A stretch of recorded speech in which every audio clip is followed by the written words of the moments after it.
muito prazer, eu sou Edivaldo Oliveira e você está no canal Palavras Vivas.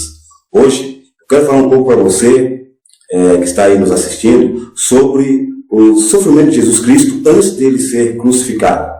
Porque foi publicado no ano de 1986 um artigo científico sobre a morte de Jesus em uma das revistas científicas mais prestigiadas do mundo, o JAMA, The Journal of the American Medical Association. O artigo é intitulado sobre a morte física de Jesus Cristo. Nele, os autores demonstram como o processo de açoitamento romano era terrivelmente cruel. São descritos detalhes técnicos que, juntamente com a narrativa bíblica, fornecem um panorama completo de todo esse processo, desde o julgamento até a morte na cruz. Antes do julgamento, é narrado em Lucas 22 que Jesus estava em profunda angústia e suava gotas de sangue. Embora seja um fenômeno raro, médicos reconhecem essa característica como hematidrose, que pode ocorrer devido a altos níveis de estresse. Após ser julgado, Jesus foi açoitado violentamente com um chicote de couro, com pequenas bolas de ferro nas pontas e ossos pontiagudos. As bolas de ferro causavam ferimentos internos e os ossos dilaceravam a carne, expondo a musculatura esquelética e causando grande perda de sangue, o que provavelmente o deixou em um estado de pré-choque. Após severa flagelação, Jesus foi zombado, cuspido e obrigado a carregar o madeiro até o Gólgota. Chegando ao Gólgota, o condenado era despido e ficava totalmente nu, e era lançado sorte para ver quem seria o primeiro a ser crucificado. Ao ser lançada a sorte, ela caiu sobre o ladrão que ficou à esquerda de Jesus. Jesus foi o segundo a ser sorteado, e o outro ladrão, lógico, ficou para ser crucificado por último, aqueles que muitos chamam de o bom ladrão. A morte de cruz era o tipo de morte mais cruel que alguém poderia enfrentar, e ninguém queria passar por esse tipo de morte. Então podemos imaginar que não seria fácil colocar um condenado de boa, deitado no madeiro, a fim de ser crucificado. O primeiro a ser crucificado deve ter lutado com todas as forças, se é que lhe restava alguma. Posso imaginar ele gritando por socorro e pedindo clemência, lutando contra os soldados que por fim o venceram.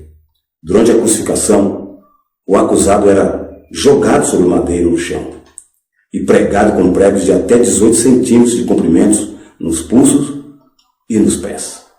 Jesus seria o próximo. Você consegue imaginar Jesus contemplando aquela cena, ouvindo aqueles gritos ensurdecedores daquele que não queria morrer? Por fim, aquele ladrão é sobrepujado pelos soldados e finalmente crucificado. Quando lhe são colocados os pregos nas mãos e pés, ele grita mais ainda. A dor era insuportável e Jesus era o próximo. Quando os soldados terminaram com o primeiro, se aproximaram de Jesus. O pensamento deles era que teriam que colocá-lo à força na cruz da mesma forma como foi com o primeiro. Ao se aproximar de Jesus, os soldados se preparam para colocá-lo à força no madeiro. Mas Jesus, com um gesto de mão, os faz parar. E ele mesmo se deita, estende suas mãos. Com certeza foi isso que ele fez. Pois em Mateus 16, 21 diz: desde aquele momento Jesus começou a explicar aos seus discípulos que era necessário que ele fosse para Jerusalém e sofresse muitas coisas nas mãos dos líderes religiosos, dos chefes dos sacerdotes e dos mestres da lei, e fosse morto e ressuscitado ao terceiro dia. E em São João 12, 27 diz: agora meu coração está perturbado, e o que direi? Pai, salve-me desta hora? Não, eu vim exatamente para isto, para esta hora. Então veio uma voz do céu que dizia: eu já o glorifiquei e o glorificarei novamente. Em São João 10, versículo 17 e 18, lemos: por esse motivo o Pai me ama, porque eu entrego a minha vida para retomá-la. Ninguém a tira de mim, antes eu a entrego de espontânea vontade. Tenho poder para entregá-la e poder para retomá-la. Esse é o mandamento que recebi de meu Pai. Jesus Cristo não foi forçado a deitar na cruz, ele não foi jogado. Ele sabia que para aquele momento ele tinha nascido, e nesse momento então ele se deita ali naquela cruz.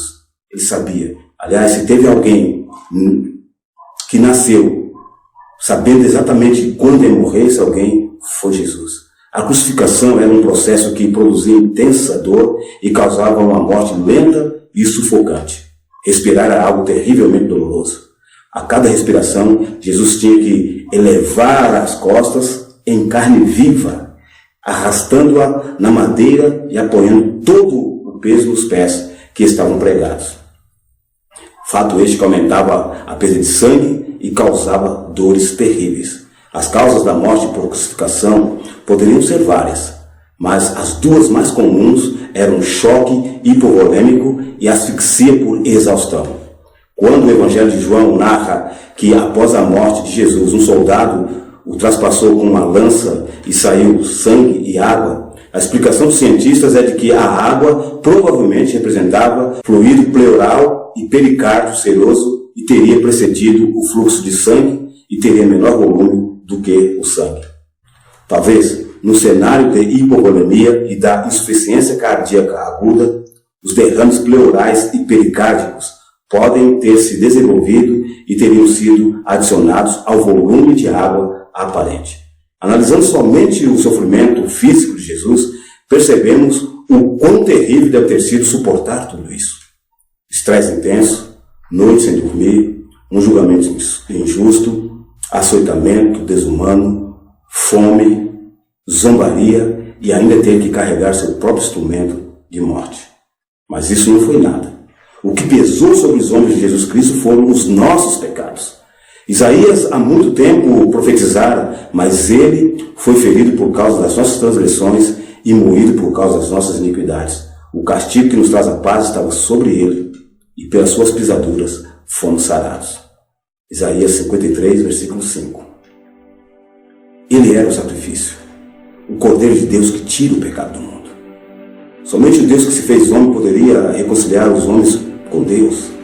Por isso dizemos que o sacrifício foi por amor, pois ele não tinha pecado. Nós sim. Se o pecado gera morte, quem deveria morrer seremos nós, e não ele. Então, toda a sua podridão, todos os seus maus pensamentos, toda a sua revolta contra Deus, tudo isso estava sobre os ombros de Cristo. E ele venceu não somente o pecado, mas também a morte, para que nós tivéssemos vida. Quando você achar que sua vida está difícil, que não dá mais para suportar, que nada dá certo, não se vitimize. Olhe para essa foto e lembre-se de tudo que Jesus passou por amor a você. O castigo que nos traz a paz estava sobre ele.